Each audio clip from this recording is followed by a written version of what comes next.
Hello everyone, welcome to science express. आज हम discuss करेंगे railway group D previous year top science question जो NCERT special है। आज हमारा 100 डेज चैलेंज सीरीज में डे 93 लेक्चर है। Now let's start the lecture.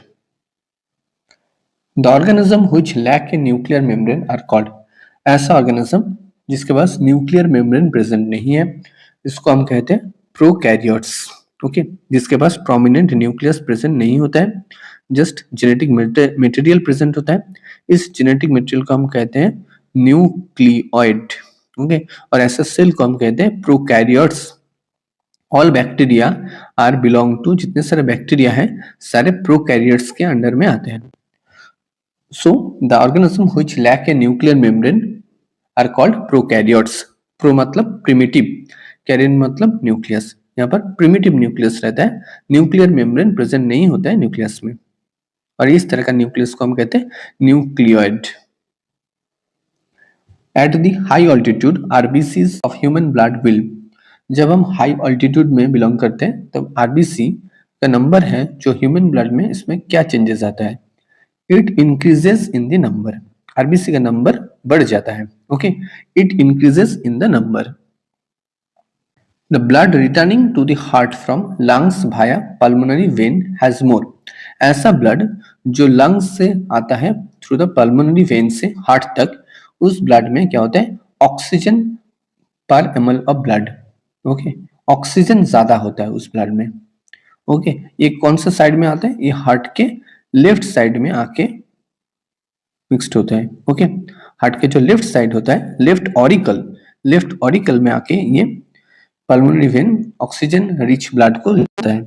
सो यहाँ पर करेक्ट आंसर हो जाएगा हैज मोर ऑक्सीजन पर ml of blood.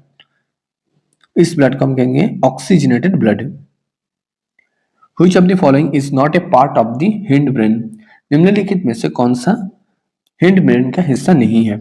So correct answer is the hypothalamus. Hypothalamus is not a part of the hindbrain.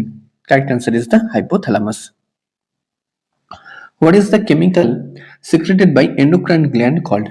Endocrine ग्रंथि द्वारा स्रावित रासायनिक का नाम क्या है? So correct answer is the hormone. What is the chemical secreted by endocrine glands are called hormone. Okay, endocrine gland जैसे pancreas एक एंडोक्राइन ग्लैंड है, थायराइड एक एंडोक्राइन ग्लैंड है, पिट्यूटरी एक एंडोक्राइन ग्लैंड है। ओके, इसमें जितने सारे सेक्रेशन होते हैं, सारे सेक्रेशन का नाम क्या है? उसको हम एक नाम से जानते हैं, दैट इज हार्मोन। ओके, और हार्मोन एंडोक्राइन ग्लैंड से सीक्रेट होने के बाद डायरेक्टली ये ब्लड में आके मिक्स्ड होता है ब्लड में, और ब्लड से टारगेट ऑर्गन तक जाता है। So what is the chemical secreted by endocrine glands are called hormones. Which instrument is used to measure the intensity of light produced by an unknown source in terms of standard source? So that is the photometer. Photometer हम use करते हैं to measure the intensity of light produced by unknown source in terms of standard source. Okay, कौन सा instrument हम use करते हैं? Photometer. Which non-metal exists in liquid state in room temperature? ऐसा कौन सा अधातु है जो रूम टेम्परेचर में लिक्विड स्टेट में पाया जाता है? So correct answer is the bromine. Okay, bromine is a non metal जो एग्जिस्ट करता है लिक्विड स्टेट में रूम टेम्परेचर में। Correct answer is the bromine. Which of the following comes under the platyhelminthes classification under the Animalia? So Platyhelminthes के category में कौन सा आता है? यहाँ पर ऑप्शन है साइकॉन, ये आता है साइकॉन यानी स्पॉन्ज, ये आता है पॉरीफेरा के अंडर में, लीच ये आता है एनिलिडा के अंडर में, उचेरिया ये आता है उचेरिया बैंक ऑफ टी ये आता है एस्केलमिन्थिस के कैटेगरी में, और टेपवर्म ये आता है प्लेटीहेल्मिन्थिस के कैटेगरी में। Okay, so correct answer is the tapeworm. Which of the following comes under the platyhelminthes classification under the Animalia? जो फाइलम platyhelminthes के कैटेगरी में आता है tapeworm. So correct answer is the tapeworm. What do dolphins, bat and porpoises use? कौन सा चीज dolphin, bats and प्रोपोसेस use करते हैं to find the location or food? They uses ultrasound. They uses ultrasound. Dolphin, bats, purposes, ये सब animal ultrasound का इस्तेमाल करते हैं. Correct answer is the ultrasound.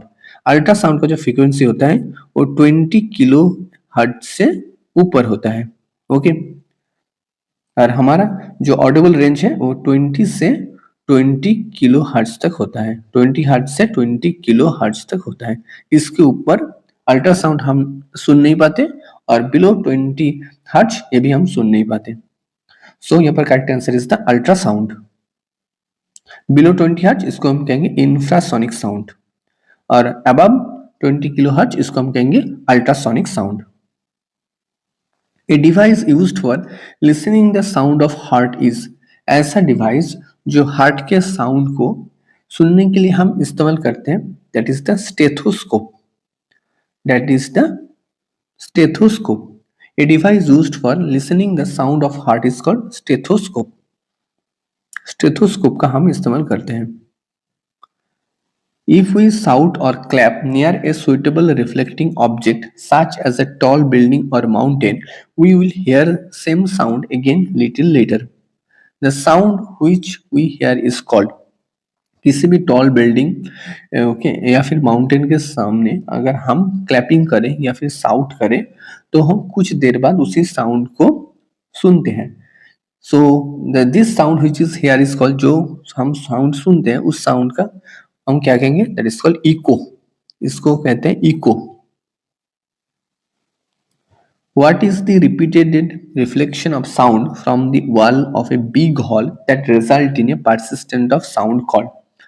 So repeated reflection of sound होता है वॉल में, जो बिग हॉल में जो साउंड प्रोड्यूस होता है जो परसिस्ट करता है, इसको हम कहेंगे reverberation. That is called reverberation. REVERBER reverberation. Correct answer is the option 4. Thanks for watching. Don't forget to subscribe Science Express. Thank you.